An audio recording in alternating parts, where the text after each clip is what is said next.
Howdy, folks. I'm Larry the Cable Guy. Get her done, that's right. You may not know this, but I suffer from chronic halitosis. You know, really bad breath. My breath is so bad, you can smell it over the phone. So I asked my doctor about new columstrophene.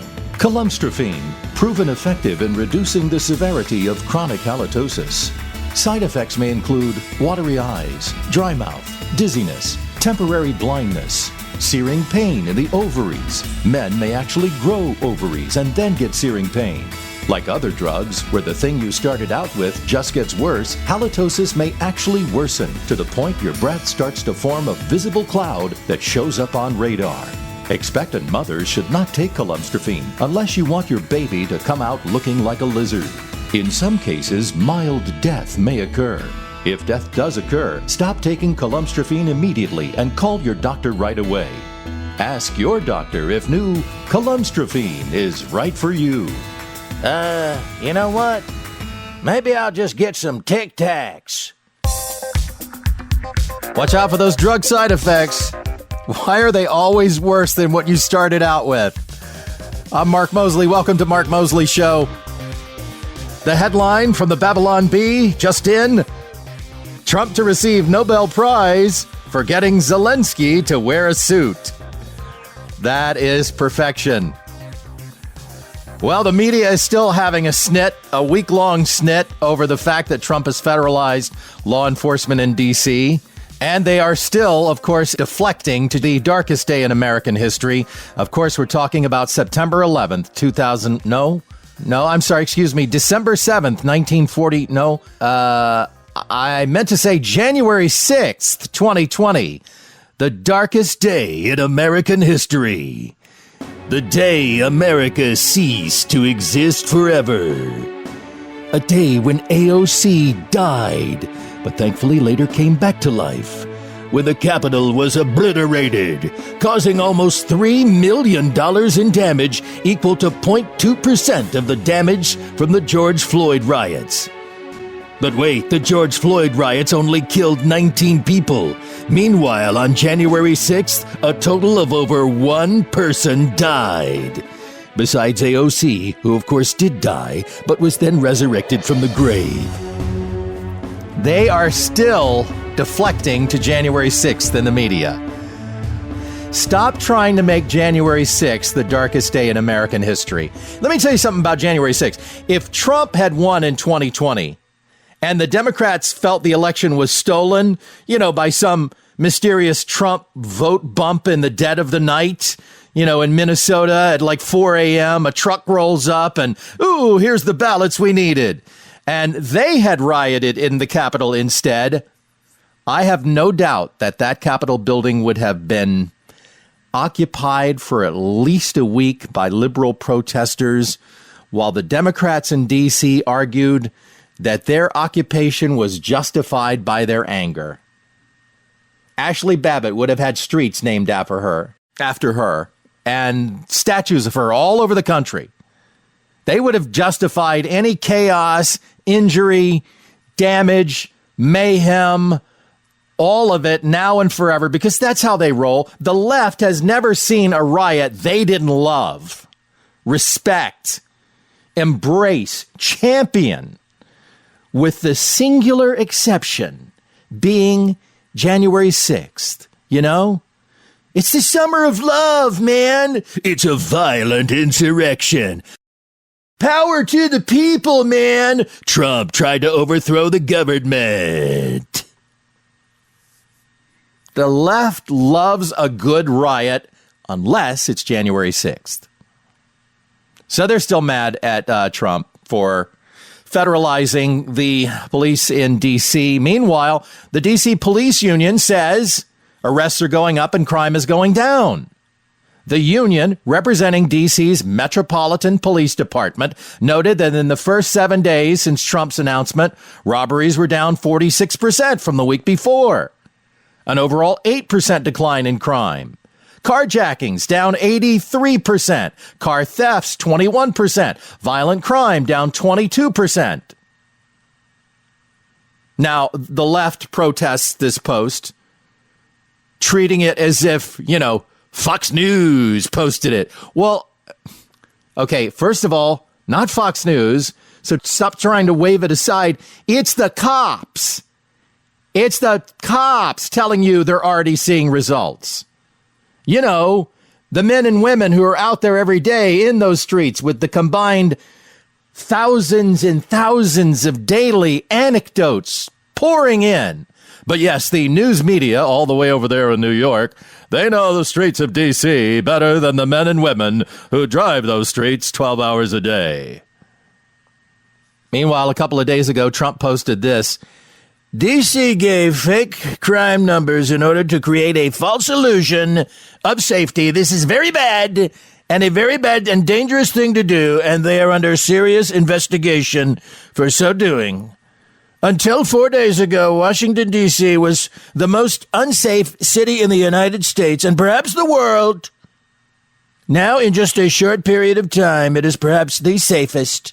Getting better every single hour. People are flocking to D.C. again, and soon the beautification will begin. Well, we'll see. I mean, as always, here's Trump speaking in superlatives. It went from the most unsafe to the safest. You know, in my house now, whenever my wife says I'm being naive and Pollyannic, I always say, not nearly as much as Trump. Not nearly as much as Trump. He does do that thing where it goes from being the worst to the best. I wonder if he does this when he's in bed with Melania. It's going to be the greatest night of lovemaking that you've ever, in fact, that any woman has ever experienced in the history of lovemaking on this planet and in human civilization.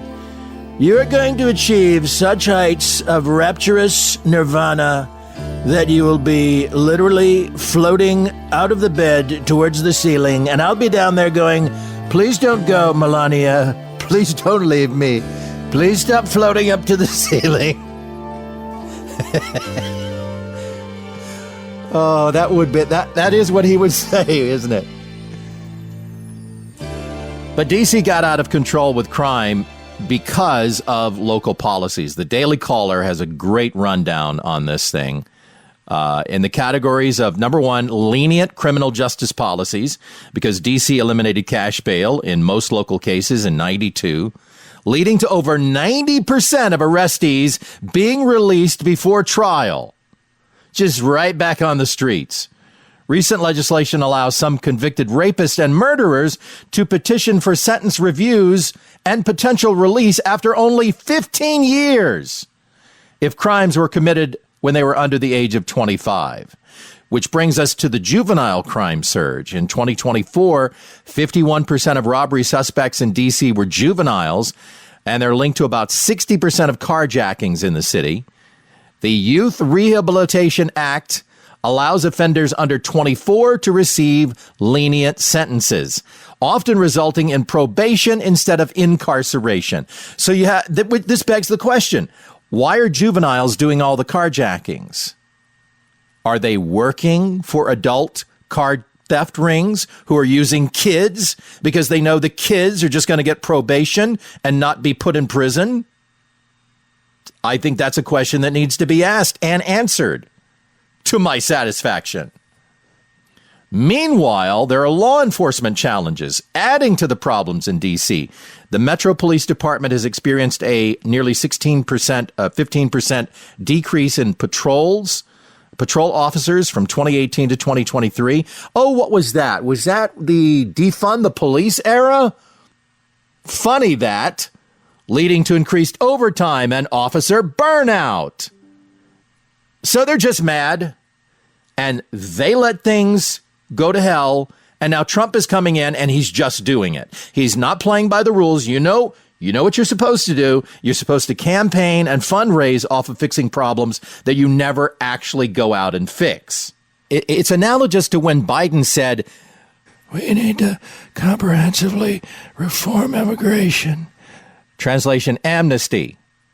You know, whenever the left talks about comprehensive immigration reform, they mean amnesty, which is not fixing the problem. Again, this is what they do. And this just in, On Tuesday night's broadcast of the weeknight on MSNBC, which is now MS Now. It's MS Now, which stands for My Source for News, Opinion, and the World, which is kind of dumb. I mean, that's the best you guys could come up with. It should be called MSU, which stands for My Source for Opinion, Opinion, Opinion. Anyway, Tuesday's broadcast, DNC Chairman Ken Martin argued that the Democrats, get this, should shut the federal government down over the deployment of National Guard troops in D.C.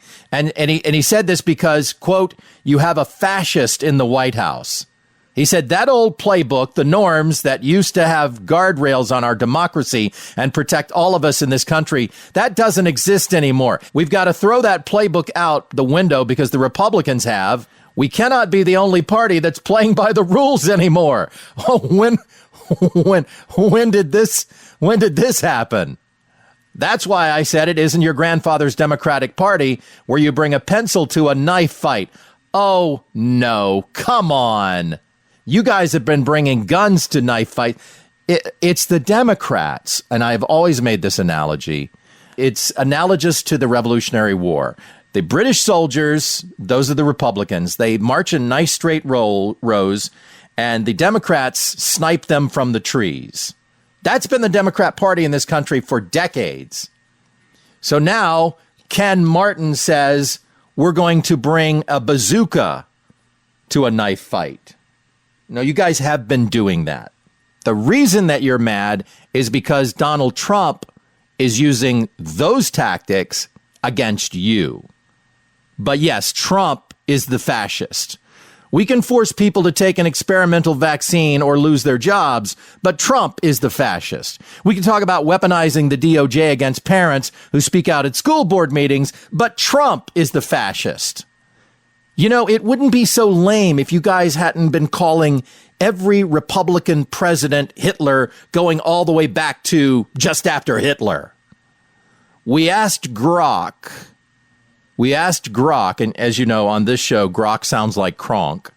So we asked Grok if Richard Nixon was labeled as a fascist and compared to Hitler. Here's what Grok says. Yes, President Richard Nixon was labeled a fascist and compared to Hitler by some media outlets, political opponents, and activists. The 1960s and 70s were a time of intense political polarization. Terms like fascist were thrown around loosely by radicals to describe various establishment figures, not just Nixon. The Hitler comparison, while rare, surfaced in protest culture, especially among those who viewed Nixon's policies as militaristic or repressive. Nixon's policies like the war on drugs or his law and order stance were criticized as authoritarian. Law and order stance. Sound familiar? Here we are, 50, 60 years later, and we're just recycling the old talking points. But yeah, Trump's just doing stuff. You know what? I got a laundry list of items that Trump could tackle next. Make Google put a delete option in the mail app on my iPhone so I can swipe and delete just like with Outlook. No more archive mail. And yes, I still use Outlook. I'm a dinosaur. Don't worry, I'll be extinct soon. How about this one? Make the base of urinals, the target area, just go ahead and make them 6 feet wide so you can't possibly miss. In fact, you know what? Just put a 6-foot diameter hole right in the floor. And if some men fall into it, oh well, thins the herd. These are things that I would do if I was Trump and just doing stuff. PetSmart can no longer guilt you into joining the rewards program. Are you sure you don't want to join? You could save money. And or donate to stop the deaths of the adorable kittens on the screen there. Just touch the screen if you don't want to contribute to save the kittens. Side note, guys, don't let corporations use your money to pay for their tax write-offs. That's what they're doing. Someone pointed this out to me recently, and I was like, oh, that is true. They're using my money, and they're going to roll up my money and everybody else's money, and they're going to use that as their charitable donation instead of giving out of their profits. Things that I would fix. Here we go. Self-driving shopping carts that return themselves from the grocery store parking lot. This is a big one. I think this would solve a lot of problems in our society in general if we could get this shopping cart thing under control. And finally, one more thing that I would just do. When you serve in public office, you are required by law to wear at all times a portable lie detector straps right to your chest, and it makes a very, very, very loud alarm. Like one of those old school klaxon alarms. Yeah, that's the one. It's Mark Mosley Show.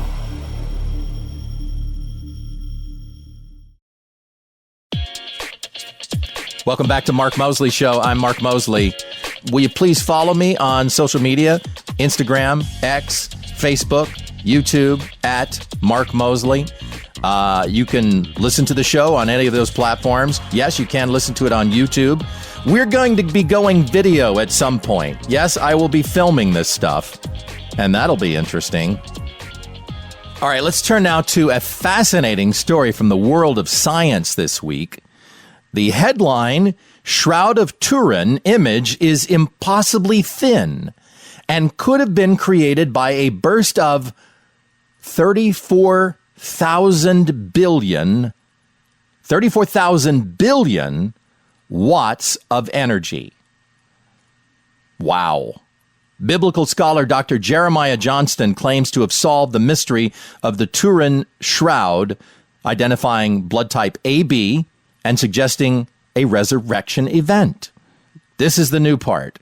The shroud's faint image, only 2 microns thick, has baffled scientists, with some proposing a sudden energy surge created the imprint.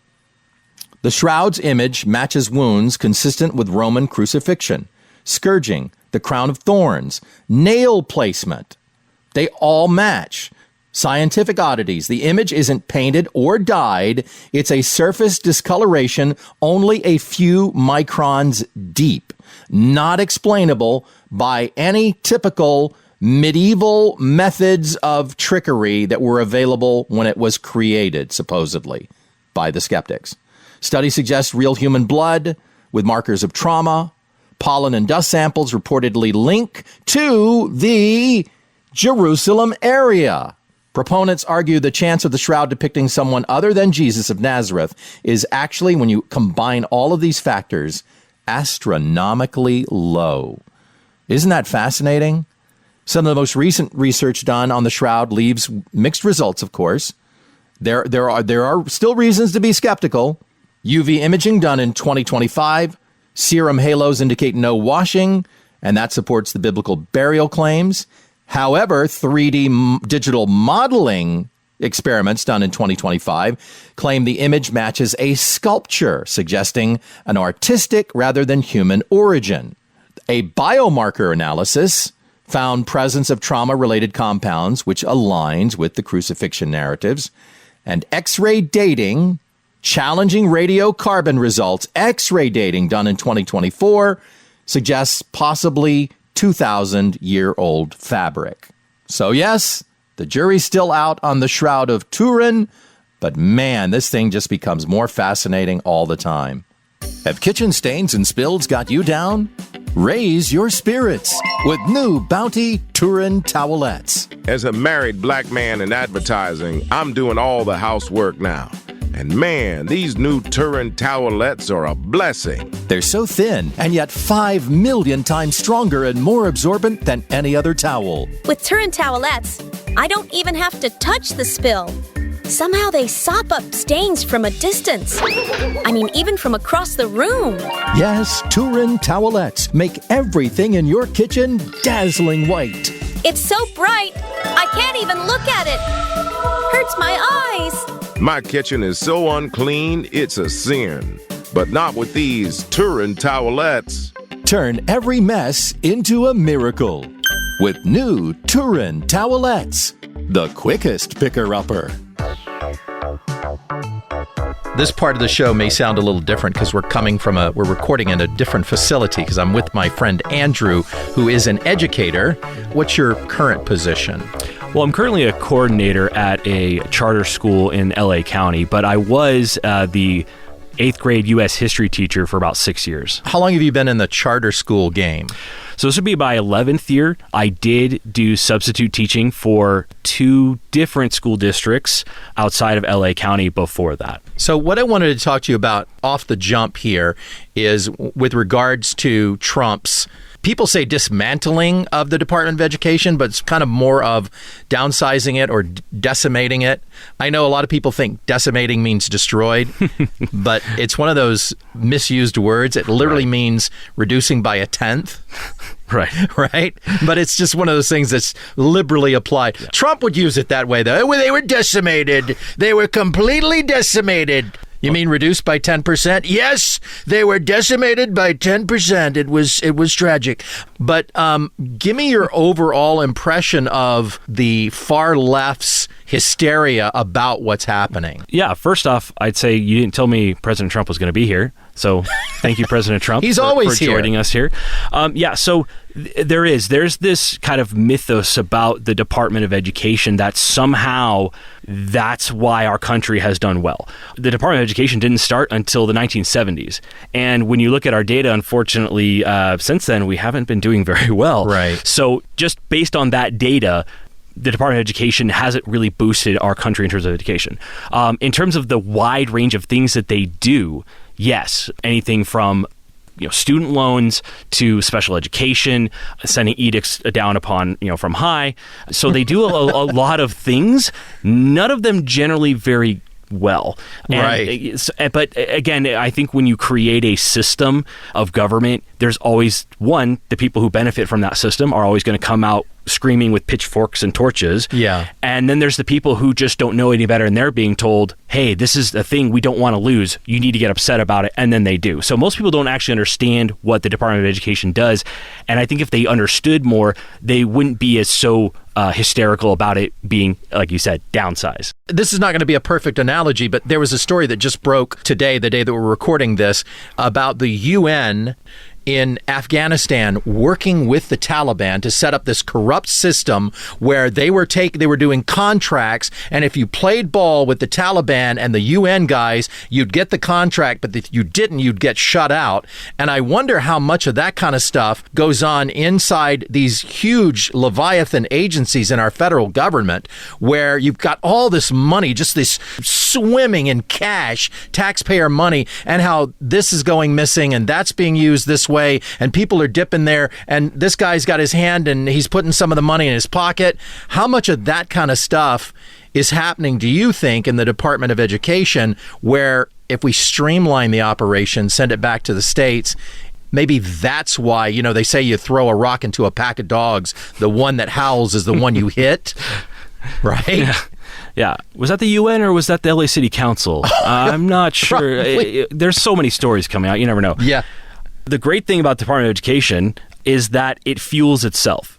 They write these rules and then they say, hey, school, we're going to give you money. And then we're also going to investigate whether you're following our rules or not. So then we need to hire investigators to make sure that, we gave you this money with these rules. Now you need to follow the rules. Now we're going to spend more money to investigate you to make sure that you're actually following the rules that we gave you with the money. So there's a lot of those kind of circular things where, okay, well, but what do they actually do? Because they don't actually prosecute. Right. They have a team. So again, they don't even finalize that.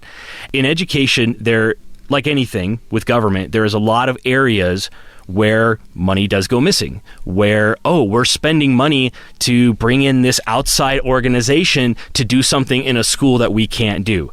And again, some of those are legitimate. Some of those are completely legitimate. There are groups out there that want to help students. Maybe they come from a background where they're disadvantaged and they want to help kids who have the same background. Totally understandable. And I've met a lot of those people and they want to do this work. There's also some ones that are very professional, very sleek. And then you have to go, why are you charging this much money for a school? And then you have to look at that and go, there is money to be made. It's kind of similar to like the homelessness crisis. There's all this money being thrown at it. It's not always being accounted for. And I think you have that in education, just like with anything. When you have this amount of money, it unfortunately, it goes to places. People are getting kickbacks. I'm sure it happens for sure. Special education also is a huge percentage of budgets for a lot of schools. And because more and more students, whether they are or not, are being identified and in needing, special education. And so there's a lot of places where that money goes and not directly to teachers. And unless it's being earmarked for a specific item in your budget, it can go to a lot of different places. And again, there is some freedom schools have to spend that money. And again, what are they spending on? It's not always clear. Yeah, you said something a second ago that really hit me hard. You talk about special education. Is the cost of education going up as the rise of autism is happening? Yeah, after COVID, there was a very large jump in students being diagnosed with a variety of needs, autism being one of them, because they consider autism a spectrum. And so you could have a student who, obviously maybe has some needs and some where it's very visible. But unfortunately, they were kind of handing out the IEPs, individualized education plans, like candy. This student is failing all their classes. Oh, well, they must need an IEP. We'll we'll categorize them as they have a variety of things they can choose from, but they don't care. They can just assign it, and parents will go, yeah, because that means my kid gets more resources. So whether it's legitimate or not, schools will tend to get more money if they have more students with IEPs. But it also is a detriment because schools are having to spend more money on this, whether the student needs it or not. And by law, we have to provide them with these accommodations. Is there opportunity for graft there? Is there opportunity for corruption there, just built into like that component? Yeah, because if you think about a student who needs a variety of services, schools will use outside services to come in and support because they may or may not have that service available. And so then they will have to contract out with a company or a service to have services brought into that school. Wow. So again, it's a catch-22 for schools. Like, they might be able to get some more funding, but it also means they have to spend more. And when they look at things like test scores, all of that comes into play. So it's a very wishy-washy area for schools when it comes to special education. But yes, the more students that are diagnosed, the more that are given IEPs, the more money is being spent, which means more money being spent means there's more areas for waste or fraud or both. Tell me about the school lunch program and how much waste is built into that. Yeah, so one of the things the Department of Education does do is the federal meal program. Schools that are Title I, which means the vast majority of the students are low income, basically get free breakfast, lunch, and the after-school program, supper. A lot of schools... Really? Some kids get 3 meals a day from school? Yes, yeah. Now, when we look at the food, right, some of it's not bad, but are kids eating it? And the answer is no. I think pretty much every school would tell you the vast majority of students do not eat the food. When you go to the lunch line, you'll see students, and they have to pick up the items. They're required to pick up every item. So it's a drink, a vegetable, the main entree, whatever it is. Most of that goes straight into the trash. You'll see a kid eat like, I just wanted the milk. Like, literally, I've heard kids, I just wanted the milk. And the rest of it goes straight in the trash. Some schools have a donation bin where kids who maybe want a second, they could just go and grab it. Some places try to donate it. But again, when you look at California laws in terms of donations and food, they have very particular rules. And it's like, this food's been sitting out for an hour. Sorry, it no longer qualifies. You can't donate it. It goes in the trash. So that's a huge area of waste nationally. 100. What did you say? You told me what the percentage of kids that qualify versus kids that actually take advantage of it. It was a very low number. The students who actually eat, anywhere from 10 to 15% of students will actually take and consume that food. So we're talking upwards of 80 to 85% waste. Pretty much. During the Obama years, there was actually a school in the Midwest somewhere, I don't remember exactly where it was, where they completely ditched the federal meal program because the school said, we can't keep up with the garbage. There's so many kids not eating this food that we're throwing it so much away. They stopped the federal meal program, scrapped it, got their own cafeteria, made food that, one, they wanted, and two, their kids wanted. Again, they did charge, but more kids were eating because it was the food they wanted and liked, and yes, they were getting charged. Again, it just tells you that these programs, yes, it sounds good in theory, just like the Department of Education. Sounds great. All these kids are getting all this food. but they're not eating it. So at what point do you go, what's the point? You're a dad and you're also an educator. So you know this from both sides. Do we need a federal Department of Education or do we not? Need, strong word. I would say, again, when it comes to certain aspects of the Department of Education, in terms of, again, there are federal statutes and laws that do need to be enforced in schools because it's tied to money. So if that money were to just go back to the states, no, we don't need it. We don't need to send $10 to the Department of Education to get $4 back with a stipulation. Pretty much every state has their own Department of Education. They run things in there. It's really just to get more money. That's really why people care about the Department of Education, is because they get that federal funding back. There's no better community than your local community. And each school is different. So when I think about a school in the Valley, their makeup of students is going to look completely different than the makeup of students in Glendale. And I'll give you an example. Glendale Unified, they have the Armenian genocide off because that reflects their community. Right. But LA County schools don't have that. Right. But that's a local decision, which makes sense, right? Because the people of Glendale, that's something that they want to make sure is honored. And that's great. It's okay that our schools aren't copy, paste. It's nice to see, yes, this should reflect my community. And the Department of Education has very little to do with those items. It doesn't really impact our schools. And like I said, the few ways that it does, it's not doing it very efficiently or effectively. Okay, so you're in the Oval Office. You've got like 1 minute with the President of the United States. We're here with Andrew. He's an educator. He's a very smart guy. Probably one of the smartest teachers that we've ever met, and we've met a lot of people. And you've got 1 minute, Andrew. Tell me what your ideas are to fix education in the United States of America, to make it great again. Well, thank you for having me here. I did get felt up by Secret Security on my way in. Thanks for that. What would be like maybe 3 bullet points that you would say? Specifically, and I'm going to talk about California because that is the focus of where we're at. 1, students should not be passed on every grade, regardless of what they've learned. Right now, students who fail every single class from kindergarten to 8th grade, and they'll just get a free pass to go to the next grade. I have seen so many students who are not prepared at all to go to high school, but our hands are tied. We cannot hold a student back. A parent must give us permission. And even then, if the student's a little too old, we don't even get that chance anyway. That's a huge thing for me, is we are pushing kids who are not ready because our system says we don't want to hurt their feelings. So we're just going to let them move on to the next grade. That's a huge one of my, if I get 3, that's like my number 1. Wow. Thank you so much, Andrew, for your time. You are a terrific guy. We love this guy. Probably one of the greatest guys that we've ever met, and we met a lot of people. He's going to fix it. We're going to put him in charge of the Department of Education. It's Mark Mosley Show.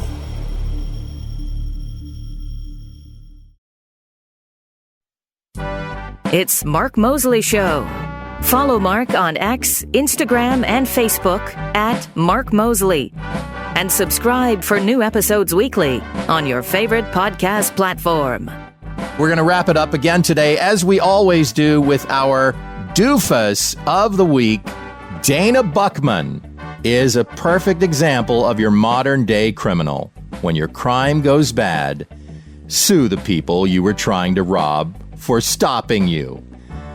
Dana went into the AutoZone in Rochester, New York a while back. Well, Rochester, New York, my perception of that is it's kind of a tough town. Dana went in there, he had a gun, and demanded all the money. Well, employees Eli Crespo and Jerry Vega did not give him the money. They did give him a beating with a pipe. Yeah, they got all kinds of things at AutoZone they can hit you with. Tire irons, mufflers, wiper blades. Those suckers sting. Anyway, Dana Buckman pled guilty to first-degree robbery and is looking at 18 years because he's a repeat loser. But now, Dana Buckman is suing AutoZone and the 2 employees who defended the cash register, claiming they committed assault and battery and, here's the best part, inflicted emotional distress.